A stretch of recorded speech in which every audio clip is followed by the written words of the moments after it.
as Richard Diamond, Private Detective.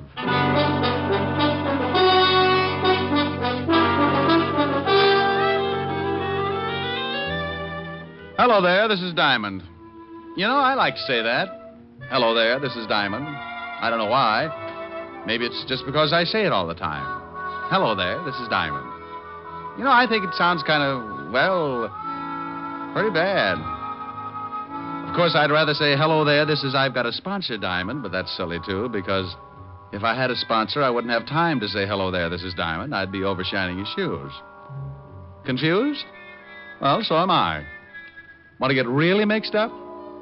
Let me tell you what happened last week. This is real silly. So silly, it wound up with murder. I was sitting in my office thinking about June Allison when the phone rang. Diamond Detective Agency. No other corpse can make that statement. Oh, Rick. Don't believe it? Just listen to what one of our satisfied customers has to say about Diamond. I've been buried now on 30 years. Rick. Hello, Helen. You idiot. What are you doing? I know this will throw you. Nothing. No washing today? Finished an hour ago. Oh, by the way, I got a beef. A beef? Yeah, those socks you knitted for me shrunk so much I need 4 more pair. Well, if they shrunk, what do you want with 4 more pair? Going to start a new fad. Going to wear them on my toes, you know, toe socks. Well, if I knit you 4 pair, that'll only give you 10 altogether. Oh, by George, you really pulled off a speedy, didn't you? Well, howdy. Wasn't half as bad as some of those ghastlies you come up with. All right, Smarty. Now, what's on your rural mind? Want you to do me a favor? Like, for instance? No, for instance. I told you a friend of mine would come up and see you, and I want you to do what you can for him. Mr. Diamond? Hold it a minute, honey. Yeah? Mr. Diamond, I was told to look you up. I am Rene. Rick, what is it? Helen, Yeah, what's the matter? something just tiptoed into my office. I got a hunch you know about it. Oh, maybe that's Renee. That's what it says. If you are Mr. Diamond, I wish you'd please pay a little attention to me, or aren't you interested in a potential client? Hold it a second, honey. Sure, I'm always interested in a potential client. What did you do, lose your wedges? I beg your pardon? Forget it. I've got Miss Asher on the phone now. She just told me you were coming up. Oh, well, please say hello to Miss Asher. She's such a darling. Yeah. Honey, Renee says to say hello. Says you're a darling. Oh, well, say hello to Renee. He makes my hats for me. I'll get the story from him. Call you later. Now, Mr. Renee. The full name is Bennet. Rene Bennet. How do you do? How are you, Mr. Bennet? Mr. Diamond, I have a problem, and Miss Asher seemed to think that you could help me with it. Well, depends. Cigarette? No, thanks. I never use them. Depends on what. You don't even know my problem yet. Look, I don't care if you swipe John Frederick's toupee. For $100 a day in expenses, I'll grow a mattress on his skull. Mr. Diamond, I can see that you don't know much about hats. You are so wrong. Oh, am I? Well, it may interest you to know that John Fredericks are 2 people. Mr. John and Mr. Fredericks. Look, Mr. Bennet, I don't care if they're patrol number 3 of the Brownies. Can you afford $100 a day in expenses? Mr. Diamond, I am the new sensation in hats. You must look lovely. Okay, Mr. Bennet, I take it you can afford me. Now, what's your problem? I want you to prevent the theft of my 3 latest creations. Hats? Creations, Mr. Diamond. Okay, creations. Why do you want them protected? Why, because someone is going to steal them before my fall showing. How do you know that? Because on similar occasions, the same thing has happened. Twice, to be exact. The designs were stolen, and 2 weeks later, that lowlife George Mershon had his showing, and my hats were the high point of his show. What did you do? What could I do? I couldn't prove it. If I attempted to expose him, he would have said that I was lying. Everybody knows how much we hate each other. I'd have been a laughingstock. Do you think he had the hats stolen? I'm sure of it.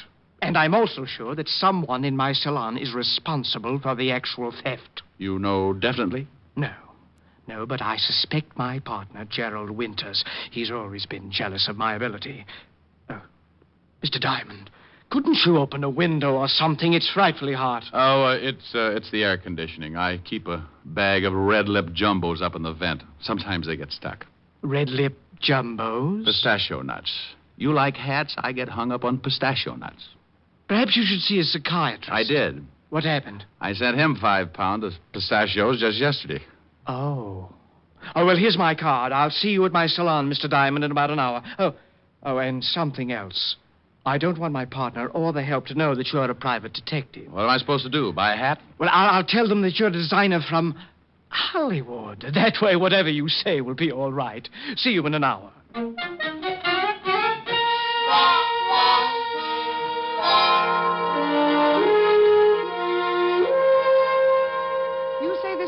Richard of Hollywood is coming here to look at our new line. That's correct, Lillian. Never heard of him. Well, that's not so surprising, Gerald. There are a lot of people I'm sure you've never heard of, especially the more famous ones. I don't like that. Oh, don't you? Well, I'm overjoyed that you're sure of one thing, at least. Now, don't you two start fighting again. I've never heard of this Richard of Hollywood either. Well, he's a new man, works for the studios. Has made quite a sensation the last year or so. Well, I'm sick and tired of temperamental artists. I'm going back to my office. Well, why don't you do that, Gerald? Keep the books in the black, dear Potter, while I work to pay for your salary. You know, Rene, someday I'm going to strangle you with one of your own hats. Why don't you buy yourself a barbell instead? Then the next time you get into a bathing suit, there'll be no doubt that you have muscles. Oh, this boy. How can you two continue like this? It's frightful. Lillian, my love, I would rather join forces with a cobra than to keep on with Gerald. But he has an iron-bound contract that assures of him of at least $50,000 a year. I'm helpless. Yes, come in. Oh, Mr. Richard, come in. Thanks. You better go out and pour some water on your partner. I just ran into him. Gerald, what do you mean? Well, I was looking for you, and he came up and introduced himself. You told him your name? Told him I was a hat designer from Hollywood, so he pointed out your office and said something about my lily white hands. And what happened? I didn't like the remark, so I shoved one of them down his throat. Oh, wonderful. This I'll have to see. I put a feather in his mouth. You can't miss him. Rene, don't you think... Why, I'm sorry. Stupid of me. Lillian, this is Richard of Hollywood. What? Oh, yeah. Is something wrong? Oh, no. How do you do? This is Lillian Richmond, my junior designer and chief model. Now, you two think of something clever to talk about. I want to see Gerald, bloody nose, feather, and all. Cigarette? You look nervous. Oh, thanks. So, Gerald was the victim of a collision? Yes. Do your friends call you Richard? Well, it depends on how friendly they get. Then sometimes they come up with some real hair curlers. What do your friends call you? I prefer Lillian, but sometimes they call me Lil. Well, Lil sounds more interesting. That's when they call me Lil, when things get interesting. You don't act much like a hat designer, Richard. More like you should be playing football. Oh, well, I started by designing helmets for Notre Dame. I understand you work for the movies. You with any particular studio? No. I'm with an independent company. Real Square Productions. We make training films. Training films? Oh, that was simply wonderful. I had to pour a vase of water on him. Several customers were so frightened they left, but it was worth it. And how are you two getting along? Richard was just talking about football. He was explaining the merits of a short pass. Oh. Well, if you don't mind, Lillian, Mr. Richard and I have some business to talk over. Not at all. Get him to tell you how he started by making helmets. Maybe you'll get some new ideas, Rene. Helmets? Oh, my goodness. See you later, Richard. I'll wear my muzzle. Isn't she lovely? She has about as much conscience as a tiger in a chicken coop. Okay, now, what about our business? Oh, of course. Now, here's a retainer. I trust that $500 is enough to start on. My landlord will think so. What do I do? Well, I've told everyone that you're going to be with us until the fall showing. You want to see how I work. Perhaps take some designs back to Hollywood with you. Now, all you really have to do is to get to know the people that work for me. Now, be here from 9 in the morning to 6 at night and keep those designs from being stolen. Oh, by the way, where are the designs? In my safe here. Tomorrow they go to the designing rooms, and that's when the situation becomes acute. We'll have nothing to worry about until tomorrow, so I'll see you tomorrow in the morning at 9, Mr. Diamond. Okay. Oh, in case you need me, here's my card. I'll write my home number on it. For some reason, when I get a client, they always run into silly little things like murder or something. You just might need me. See you in the morning. I left Rene and headed for my apartment. I had suddenly found myself in the horrible position of a man with a steady job. 9 in the morning until 6 in the evening. Now, I'm a guy who can get along without too much sleep, especially when the situation calls for it. Like the little blonde dancer that works over on 52nd Street. There was a situation. But this time, I figured a good night's rest wouldn't do me any harm, so when I got home, I fixed a bite to eat, took a hot shower, and climbed into my little old shack.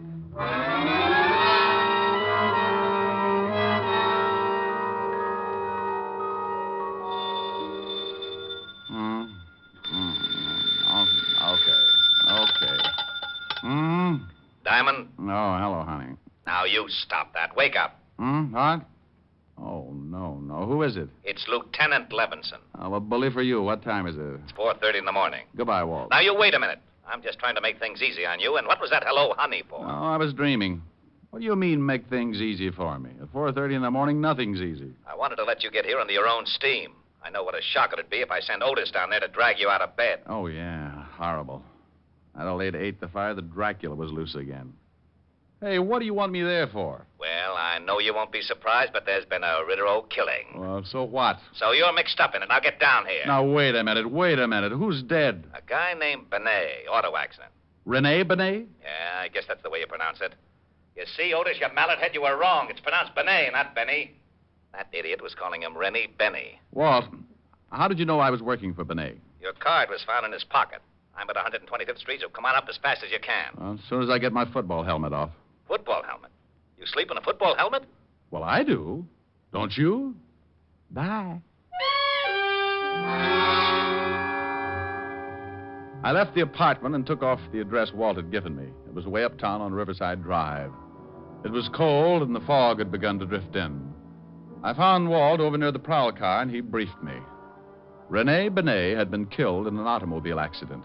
His car had crashed over a 100-foot viaduct. He went through the guardrail up there, Rick. Oh, wonder what he was doing way up here. Certainly wasn't headed home. Maybe he was going to see someone. Well, maybe. Better check and see if he knew anyone out this way. Now, you wait a minute. You think something's wrong? Could be, huh? He had a partner who might want him out of the way. Oh, it's a mess, isn't it? Yeah, pretty badly burned before the fire boys got here. Wait a minute. Otis is over there with him. Otis! Probably warming his feet. He couldn't warm those big things on an atom bomb. Otis! Yeah, Lieutenant? Yeah, Lieutenant. Did you find anything? Yeah, there's been a fire. Oh. Get over here. Walt, what about that card you found in his pocket? Why didn't it get burned? It was in one of his suits over at his apartment. I put in a call, checked his license plate, found out who he was, where he lived, and sent a couple of boys over. They came up with your card. You know how they all love you. Anything else in the apartment? Nothing yet. We'll get a report. Here I am, Lieutenant. He's getting smart. Oh, hello, Shamus. Otis, get the car started. We'll go back to the station and wait for a report about this accident. Yeah. Lieutenant. No. No? That's right. You touch that siren and I'll throw you out of the car.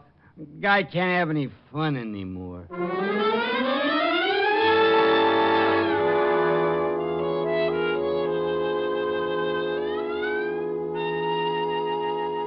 Walt, when are you going to get that report? It's 6:30 in the morning.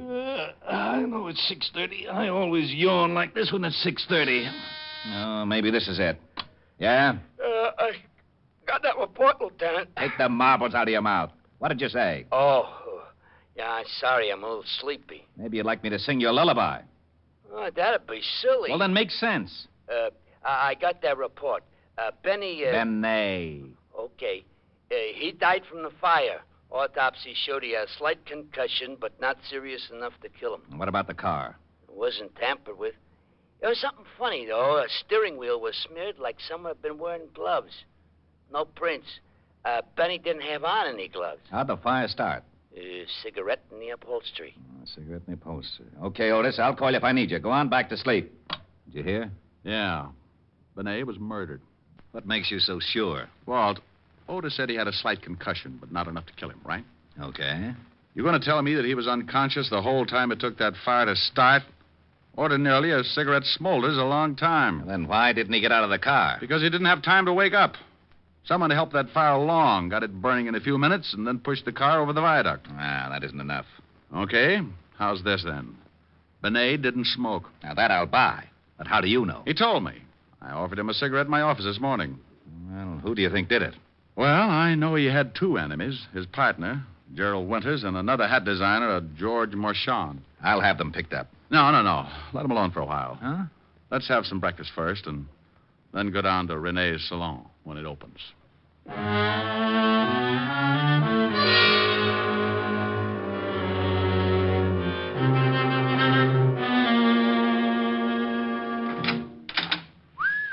Quite a store. Yes? Oh, good morning. How's Richard from Hollywood? From hunger. Richard from Hollywood.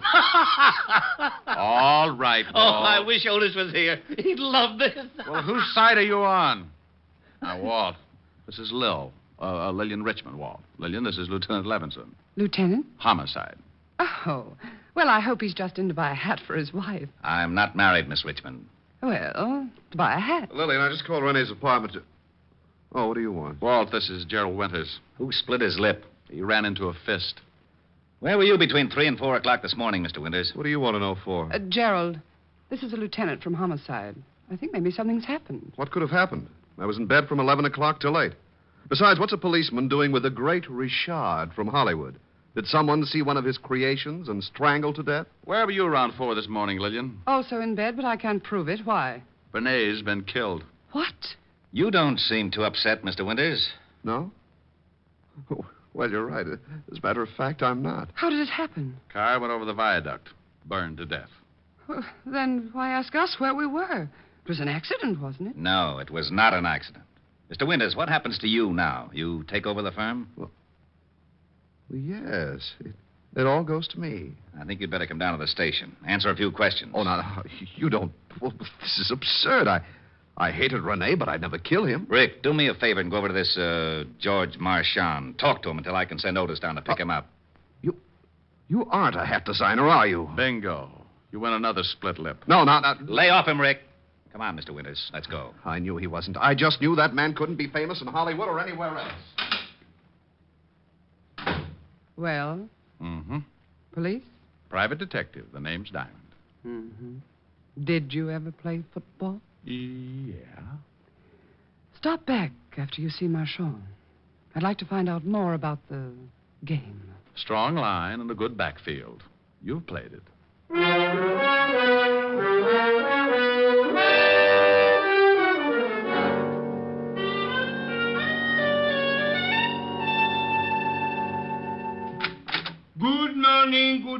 Good morning. What can I do for you?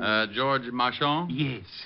Well, I'm from the police, Mr. Marchand. The police? Your competitor, Rene Bennet, was killed last night. What? He was burned to death in his car. Oh, but this is horrible. But what has Rene's death to do with me? Well, we think he was murdered, and we're trying to find a good motive. Mr. Diamond, it's true that Rene and I were enemies. Everyone knew it, but to think that I would take his life is utterly absurd. Yeah. Where were you about 4 this morning, Mr. Marchand? Well, I was in bed, asleep. Everybody sure had a dull evening. How well do you know Gerald Winters, Rene's partner? Oh, just slightly. How about Lillian Richmond? By reputation only. One more question. When's your fall showing, Mr. Marchand? In 2 days. Well, be sure to be around for it.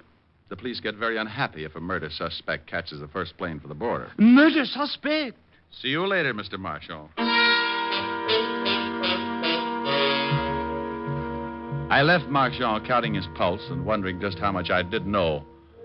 And if he could have seen what was going on in my little old mind, he might have grown a few white hairs. I grabbed a cab and headed for the 5th Precinct Police Station in Walt Levinson. Needless to say, he was not happy. Oh, now, you wait a minute, Diamond. I'm satisfied with Gerald Winters. He's the only one who had a motive. The only one who had a motive that you can see. Too many things point to someone else. Give me a for instance. Oh, you always want a for instance. Well, hang it, you're trying to convince me that Winters isn't the killer, aren't you? Yes, I am, Walt. Then I want a for instance. I want to know your reason. Well, Winters and Rene hated each other. Even as partners, they really wanted each other out of the way. You crazy. You just gave me the best reason for hanging on to Winters. Walt, when Rene was killed, he was 10 miles away from his apartment going in the other direction. So what? Did you find out if he knew anyone who might live out that way? Even if he didn't know anyone out that way, I still say so what? The killer went for a drive with him, got out there, hit him over the head, poured gasoline on the seat, and dropped a cigarette. Pushed him off the viaduct. And Winters smokes. I know. I sent a whole carton down to his cell to make sure. You're right about how the killer did it. But do you think Rene would have taken a drive like that with a man he hated, knowing how much a man hated him? Huh? And another thing.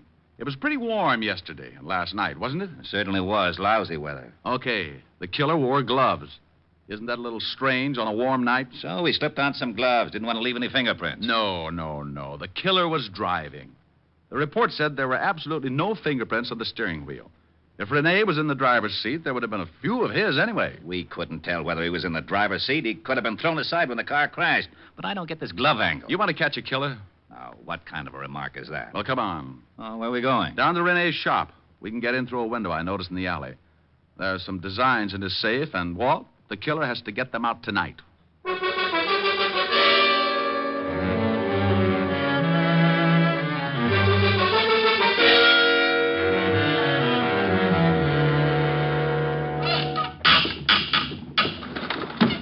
There you are, Lieutenant. It's Jimmy. Rick, I don't like this. Busting into a place without a warrant. Oh, go on. Climb in and watch out for the burglar alarm. All right. Come on, Otis. Okay. Here, I'll give you a hand, Diamond. Oh, well, that ought to be easy for you, Otis. Yeah, why? Well, you could hold on with the other 4 and still have one left over to grab me. Oh, is that so? You two lay off. Come on, Rick. Show me where to go. Right over here, in Rene's office. What makes you think the killer hasn't already stolen the plans? I wouldn't have done it the night of the murder. That would have shown a motive. Wouldn't have done it today. Too many people in the shop. Go on in. Gee. Spooky. I can't see a thing. Walt, watch this. Boo. For Pete's sake, Shaw. Now, lay off, Otis Diamond. And where do we hide? Just sit down anywhere and be quiet. The first person through that door is our killer. That clock is going to drive me crazy. You want me to shut it off? How do you shut off a clock, stupid? Busted. Oh. Rick. Yeah. I still don't understand why that glove handle is so important. Well, as a single item, it's not so important. But along with the rest, it was the first thing that gave me an idea of the killer. Lieutenant. Yeah? I think I got it.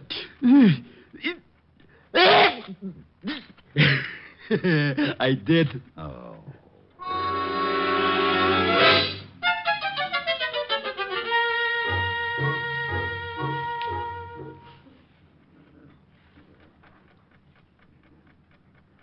Rick, it's 3 o'clock. I don't think your killer's going to show. Yeah, I'm getting stiff. Hold it, Walt. I think we have a customer. Otis, get up and stand next to that light switch. Flip it on when I tell you. Yeah, right.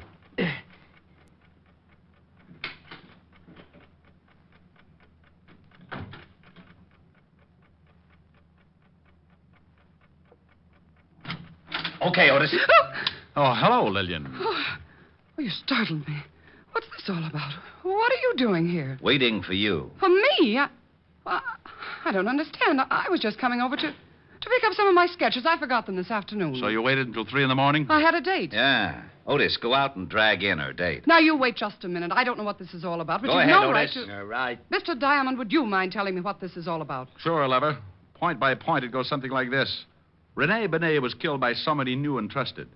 He never would have gone for that riot otherwise. Bennet didn't smoke, so the killer was an amateur and started the fire with a cigarette. The killer wore gloves, and it was too hot that night for a man to wear them without looking suspicious. Are you saying that you think Did you kill Bennet? Sure you did. Come on, you get in there. Your dirty hands off of me. Yeah, here he is, Lieutenant. This is the guy in the car. Lil, what is this all about? You better ask Mr. Diamond, although I don't think he'll make much sense. He just accused me of killing Rene. What? Good morning, Mr. Marchand. I thought you didn't know Lillian. Well, prior to this evening, I did not. I called her because I wanted to talk to her about Rene's death. Ah, you're lying. Today at your shop, you call me Mr. Diamond. How did you know my name? Well, you told it to me. Oh, no. You're fibbing again. I just said I was from the police. Only one person who knew both of us could have called you, and she also knew I was on the way over to your shop. Didn't you, Lil? The name is Miss Richmond. Now prove that I killed Rene. You've got no motive. Well, the designs are enough to start with. You probably suspected I wasn't a hat designer. And you knew you had to work fast if you were going to get those designs to Marchand here before this fall showing. That's not true. Lillian never gave me any designs from Rene. You know, of course, Mr. Marchand, that if we stick your girlfriend with a murder rap, you're an accessory before and after the fact. What? Sure, maybe you'll get to sit in a nice electric glove seat and hold hands. Oh, but I had nothing to do with the murder. Well, you knew about it, and you knew who did it. That's enough to put you away for 20 years. Being mixed up in the actual motive might get you life. No. She was the one that did it. She knew Winters would be blamed for it. George! Yes, she stole the designs for me because she wanted to ruin Bennet and take over his salon, but I did not know she was going to kill him. Why, you dirty little man. You did know it. You did know it. You helped me plan it if I got the best sketches for you. I'll tear your eyes out. Get her away from me. Come on, lady. Let's go. Okay, haul them both out to the car. Rick, I don't know how. Rick. Oh, no. Rick! Oh, why does he always disappear like that?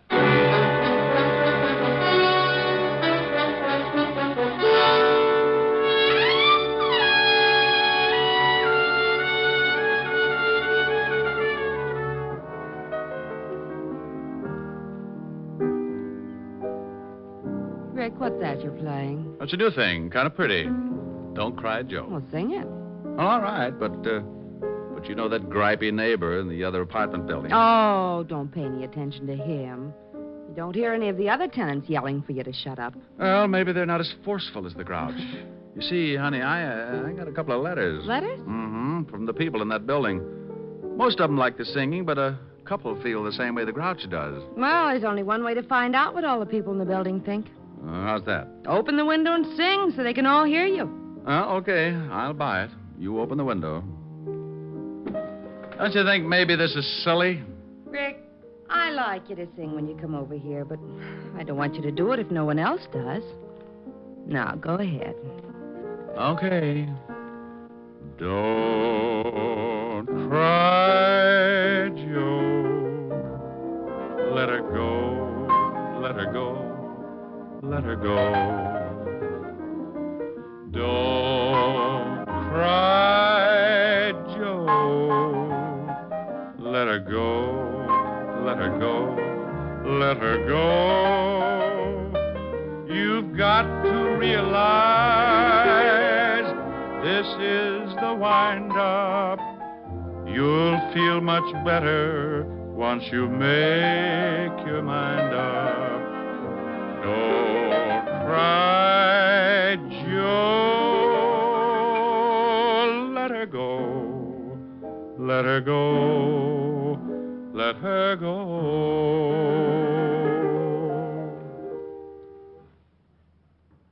No reaction yet.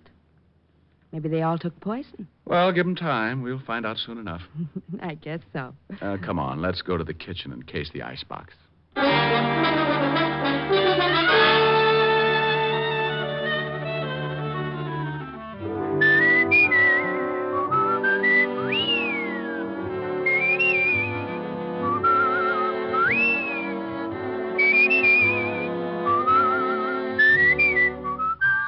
You have just heard Richard Diamond, Private Detective, starring Dick Powell. Helen was played by Virginia Gregg, Lieutenant Levinson by Ed Begley. Also in our cast were Wilms Herbert, Hy Averback, Kay Brinker, Clark Gordon, and Jay Novello. Music was under the direction of Frank Worth. Richard Diamond is written by Blake Edwards and directed by Richard Sandville. Dick Powell soon will be seen in the screen version of the best-selling novel, Mrs. Mike.